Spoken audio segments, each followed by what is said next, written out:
Hello my YouTube family. उम्मीद है आप सभी सही होंगे। तो दोस्तों आज की वीडियो में हम बात करने वाले हैं Himachal Pradesh JVT entrance exam 2022 के बारे में। तो देखिए दोस्तों, अगर आप चैनल पे नए हो तो मैं आपको बता दूं, यहाँ पे जो हमारा जेवीटी एंट्रेंस एग्ज़ाम 2022 है, इसके जो भी अलग अलग टॉपिक्स हैं उनसे रिलेटेड जो भी हमारे इंपॉर्टेंट क्वेश्चंस निकल रहे हैं, तो दोस्तों उनके जो प्रैक्टिस सेट है वो मैं आपको प्रोवाइड करवा रहा हूँ। और हम और आप दोनों मिलके जो प्रैक्टिस सेट है उनको सॉल्व कर रहे हैं। तो दोस्तों उसी चीज़ को कंटिन्यू रखते हुए यहाँ पे मैं आपके लिए जो हमारी हिंदी ग्रामर है उससे रिलेटेड जो भी टॉप मोस्ट 15 क्वेश्चंस हैं उनको लेके आया हूँ।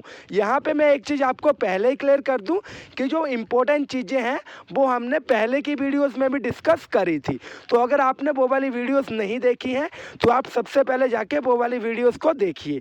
तो यहाँ पे दोस्तों एक चीज़ आपको और बताना चाहूँगा कि ये जो हमारी आज की वीडियो है, इसके बाद जो हमारी वीडियोज़ है हिंदी ग्रामर से रिलेटेड वो सिर्फ 2 ही आएंगी। और वो जो वीडियो है उनमें आप जो हमारे सारे कॉन्सेप्ट हैं उनको समझ पाएंगे। ठीक है दोस्तों, तो यहाँ पे मैं आपको कह सकता हूँ कि जो आपके हिंदी व्याकरण के इंपॉर्टेंट टॉपिक्स हैं वो हमने लगभग कवर कर लिए हैं।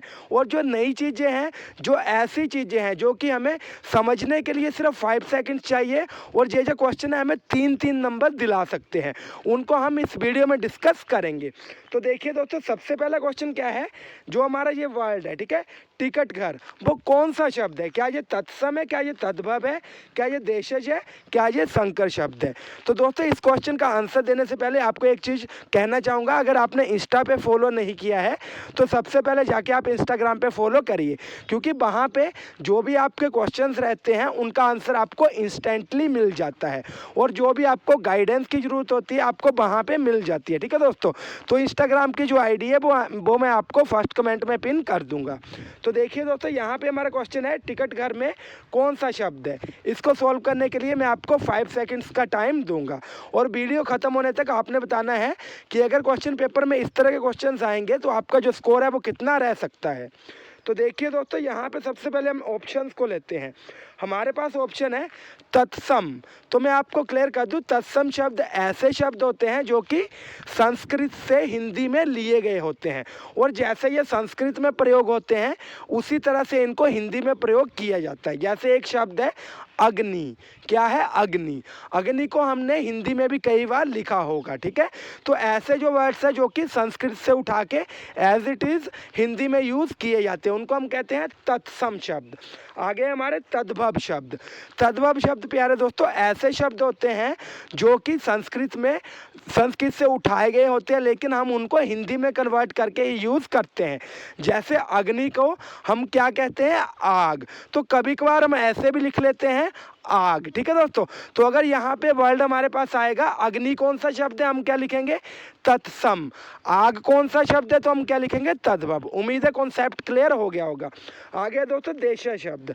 देश जो शब्द है ऐसे शब्द है जो कि हमारी जो क्षेत्रीय भाषाएं हैं उनसे लिए गए होते हैं। ठीक है, तो इस तरह के जो हमारे वर्ड्स हैं उनको हम क्या कहते हैं? देश शब्द। आगे है संकर शब्द। संकर शब्द ऐसे शब्द है जो कि 2 लैंग्वेज को मिला के बने होते हैं। अब यहाँ पे हमारा वर्ड क्या है? टिकट घर। टिकट मीन्स इंग्लिश का वर्ड, घर मीन्स हिंदी का वर्ड। तो यहाँ पे जो हमारा टिकट घर वर्ड है वो कौन सा है? संकर शब्द। उम्मीद है कॉन्सेप्ट क्लियर होगा और मेरा यहाँ पे जो मोटिव है मेन यही है कि आपके जो कॉन्सेप्ट है उनको क्लियर करना है। सेकंड क्वेश्चन है अग्नि कौन सा शब्द है? फटाफट इसका आंसर दीजिए। मैंने आपको फर्स्ट क्वेश्चन में भी बताया है अग्नि कौन सा शब्द है। आप यहाँ पे देख रहे होंगे जो अग्नि है वो संस्कृत का शब्द है और इसको हिंदी में भी एज इट इज यूज किया जाता है। तो यहाँ पे कौन सा शब्द है? ये हमारा तत्सम शब्द। ठीक है दोस्तों, आगे प्रश्न नंबर हमारा 3 है निर्गुण का संधि विच्छेद करें। निर्गुण का संधि विच्छेद करें। हमने ये जो निर्गुण शब्द है इसको तोड़ना है, इसका संधि विच्छेद करना है। तो दोस्तों इसका जो राइट आंसर है क्या आएगा? सबसे पहले आप सोचिए। उम्मीद है आपने आंसर सोच लिया होगा। तो यहाँ पे इसका जो सी ऑप्शन है वो सही रहेगा, नी प्लस गुण। तो यहाँ पे मैं आपको बता दूँ, अगर आपको इस तरह की विसर्गें लगी हुई दिखाई देंगी तो आपने समझ जाना है ये जो हमारी संधि है दोस्तों कौन सी है? विसर्ग संधि। कौन सी? विसर्ग संधि। आगे है जलमग्न में समास है। हमारा जो वर्ड है जलमग्न, उसमें कौन सा समास है? अगर आपने मेरी समास वाली वीडियो देखी होगी तो आप इस वर्ड को मात्र 1 सेकंड से भी कम समय में पहचान गए होंगे कि कौन सा समास है। तो जब हमने जलमग्न का विग्रह किया, हमारे पास क्या है, जल में मग्न, में लगा हुआ है, मीन्स क्या है, कारक चिन्ह लगा हुआ है। तो हमारा जो वर्ड है कौन सा आएगा, तत्पुरुष, तत्पुरुष समास। आगे है दोस्तों मोस्ट इंपॉर्टेंट, मूक का विलोम क्या है। हमारे पास एक शब्द है मूक, हमने बताना है इसका विलोम क्या है। तो प्यारे दोस्तों फटाफट इस क्वेश्चन को क्रैक करिए, क्या आएगा। तो यहाँ पे दोस्तों इसका जो विलोम है क्या आएगा, बाचाल। मूक मीन्स जो ना बोलता हो, बाचाल मीन्स जो कि बहुत ही ज़्यादा बोलता हो। ठीक है दोस्तों, आगे है पगड़ी कौन सा शब्द है। पगड़ी जो वर्ड है वो कौन सा वर्ड है, क्या ये देशज है, क्या विदेशज है, क्या तत्सम है, या तद्भव है। तो यहाँ पे मैं आपको बता दीजिए जो पगड़ी शब्द है वो यहाँ पे क्षेत्रीय भाषाओं से लिया गया है। कौन सी भाषाओं से लिया गया है, क्षेत्रीय भाषाओं से। तो ये जो हमारा वर्ड है कौन सा आएगा, देशज शब्द। आगे दोस्तों क्वेश्चन नंबर 7 है, मोस्ट इंपॉर्टेंट है। इस तरह के जो क्वेश्चंस है पुलिस के एग्जाम में भी पूछे जाएंगे, और जो हमारा जेवीटी एंट्रेंस एग्जाम जो हमारा प्रीवियस ईयर का एंट्रेंस एग्जाम था उसमें भी पूछा गया था। सुपरिंटेंडेंट को हिंदी में क्या कहते हैं, सुपरिंटेंडेंट को हिंदी में क्या कहते हैं। क्या इसे अधिनायक कहते हैं, क्या इसे प्रेक्षक कहते हैं, क्या इसे अधीक्षक कहते हैं, या उपरोक्त में से कोई नहीं। आंसर बताइए दोस्तों। इसका जो राइट आंसर आएगा ऑप्शन नंबर सी, अधीक्षक। क्या आएगा, अधीक्षक। आगे अब मैं एक और नई चीज़ सीखेंगे। ठीक है दोस्तों, आपने यहाँ पे मैंने आपको पहले ही क्लियर करा है, ऐसी चीज़ें सीखनी है जो कि ना पहले आपने सुनी होगी और ना आपने सोची होगी कि इस तरह के जो क्वेश्चंस हैं वो इतने इजी होते हैं। तो यहाँ पे है ई कैसा स्वर है, क्या ये दीर्घ स्वर है, क्या ये ह्रस्व स्वर है, क्या ये प्लुत स्वर है, क्या ये अयोगबा स्वर है। तो मैं आपको दोस्तों यहाँ पे एक चीज़ पहले ही क्लियर कर दूँ कि ये जो हमारे ऐसे स्वर है, ठीक है, जिनको बोलने में ज़्यादा आवाज़ निकले। अब जो हमारी गेम है वो कैसी है, जो हमारी गेम है सारी इसी चीज़ के ऊपर डिपेंड है। जो भी हम यहाँ पे स्वर बोल रहे हैं उनकी जो आवाज़ है लंबी जा रही है, छोटी जा रही है। तो यहाँ पे सबसे पहले हमें दीर्घ का जो मीनिंग है वो पता होना चाहिए। दीर्घ मीन्स लंबा, ह्रस्व मीन्स छोटा। ठीक है दोस्तों, तो अगर हमने बोला ई तो जो हमारी आवाज़ है लंबी आ रही है। ठीक है दोस्तों, क्योंकि बड़ी ई की मात्रा है तो जो हमारी आवाज़ है वो लंबी आ रही है। तो यहाँ पे हमारा क्या आएगा दोस्तों, दीर्घ स्वर। कौन सा आ गया, दीर्घ स्वर। तो यहाँ अगर हमारे इसकी जगह हमारे पास होता है ई, छोटी ई होती तो हमने क्या लगाना था, ह्रस्व स्वर, क्योंकि इसको बोलने में जो हमारे मुंह की आवाज़ है वो कम निकल रही है ई बोलने में, जबकि हमने जब ई बोला तो जो आवाज़ है वो ज़्यादा निकल रही है। तो दीर्घ मीन्स लंबा, ह्रस्व मीन्स छोटा। दीर्घ बोलने में ज़्यादा जो सांस है वो निकलती है और ह्रस्व बोलने में कम सांस निकलती है। ठीक है दोस्तों, उम्मीद है कॉन्सेप्ट क्लियर हो गया होगा। आगे है किस क्रमांक का शब्द शुद्ध है। हमने बताना है जो हमारे पास ऑप्शंस है इनमें से शुद्ध शब्द कौन सा है। हमने क्या बताना है, सुशोभित। सबसे पहले आप बोल के देखिए सुशोभित। ठीक है, तो यहाँ पे स के साथ लगेगा छोटा ऊ। ठीक है, तो ये जो हमारा क ऑप्शन है वो हमारा सही रहेगा। दोस्तों ये क्वेश्चन ये जो है हमारा मोस्ट इंपॉर्टेंट क्वेश्चन है, आपने इसको ध्यान से लिखना है। आगे दोस्तों शुद्ध शब्द है, कौन सा हमारा जो शब्द है वो शुद्ध है। Most and most important question है, उज्ज्वल को हम कैसे लिखते हैं। और मुझे 100% श्योर है जो कैंडिडेट है इसका जो आंसर है मैक्सिमम गलत ही बताएंगे। उज्ज्वल हम किस तरह से लिखते हैं, तो आप बताइए कैसे लिखते हैं। तो दोस्तों इसका जो राइट आंसर है खुद सोचिए क्या होगा। राइट आंसर आया हमारा जो इसका डी ऑप्शन है, ऊ आधा जो फिर आधा जो फिर ब फिर ल, इस तरह से हम क्या लिखते हैं, उज्ज्वल। ठीक है दोस्तों, आगे है ख कौन सा व्यंजन है। हमने सबसे पहले स्वर के बारे में पढ़ा, अभी आ गया हमारा व्यंजन। ख कौन सा व्यंजन है, देखिए दोस्तों, अलप प्राण महाप्राण। अलप प्राण मीन्स, अलप मीन्स छोटा, जिसको बोलने में कम आवाज निकले, कम सांस निकले।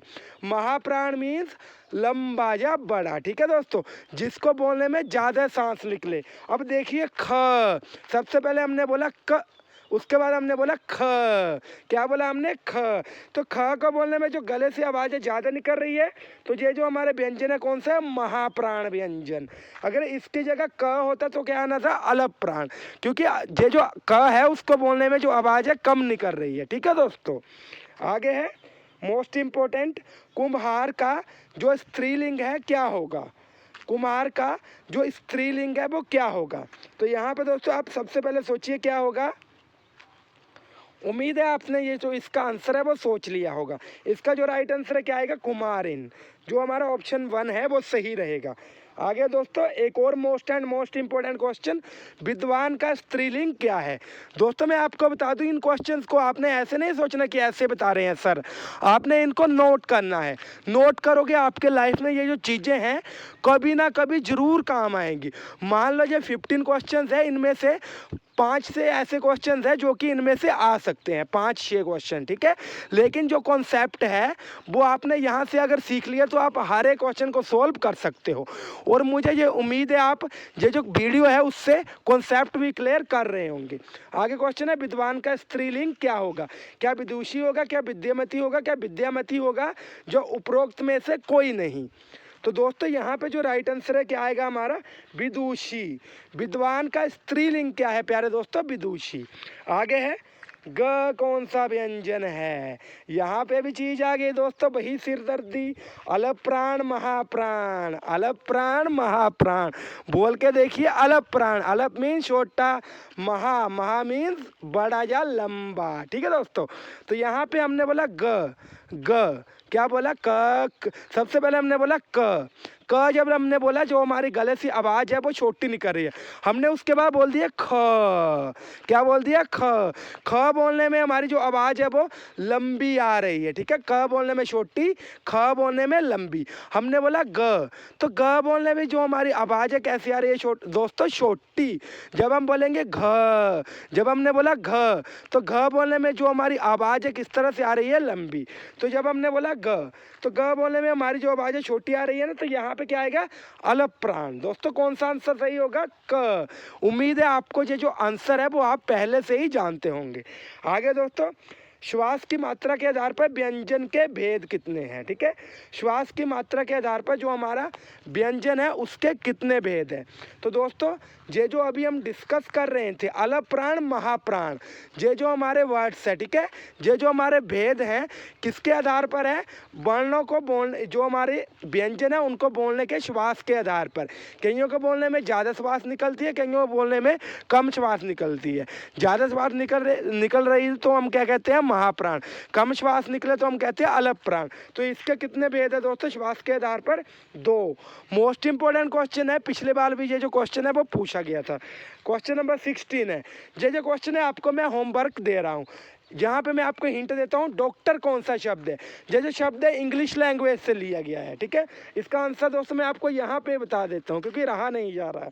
तो दोस्तों इसका जो राइट आंसर है क्या है, ये जो हमारा डॉक्टर शब्द है कौन सा है, विदेशज, इंग्लिश से लिया गया है। उम्मीद है दोस्तों ये जो हमारी प्रैक्टिस सेट रहा आपकी लाइफ में, ये जो नई चीज़ें हैं उनको आपने सीखा होगा, ठीक है। जो भी नई चीज़ें हैं उनको आपने अपनी लाइफ में सीखा होगा।